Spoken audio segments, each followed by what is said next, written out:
This family with 6 children, with one as young as 6 months old, got kind of caught in the incident as ICE released a canister of tear gas, and the mother described giving her infant CPR. We're showing that video there. Do any of these tactics seem to you heavy-handed? That family was caught up in that situation because of violent protesters that were impeding law enforcement operations. And that family would have never been in that situation if those protesters had been acting peacefully. Secretary Noem, I wanted to ask you, why is it that in your interview that you never talked about any kind of an apology to this family that their 6-month-old baby was tear gassed by ICE agents? And you never mentioned that you had any kind of a video call with his family to apologize to them that their 6-month-old baby was tear gassed. Why is that? Why would that be such a troublesome call to make for that family? The second thing is that you said that it was the protesters' fault that the ICE agents that are under your supervision tear gassed the 6-month-old baby. How is it possible that it's the protesters' fault that the ICE agents under your supervision that tear gassed the 6-year-old baby? How is that the protesters' fault?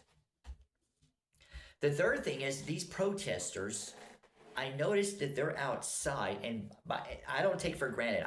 I can see, and it's obvious that it's very challenging dealing with public, especially when people's emotions and things like that.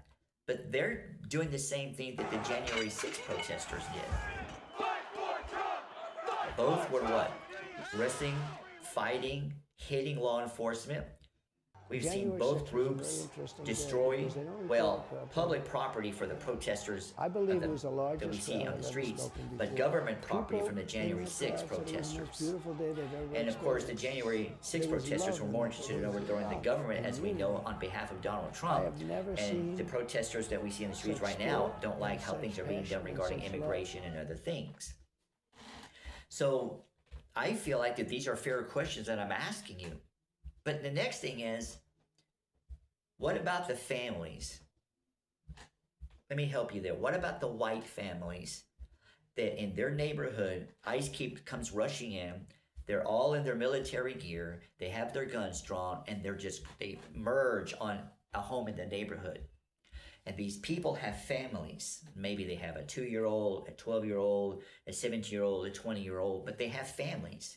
And they see that and they're scared for their children. What do you have to say for these white families so when they see this aggressiveness and violence that they feel safe?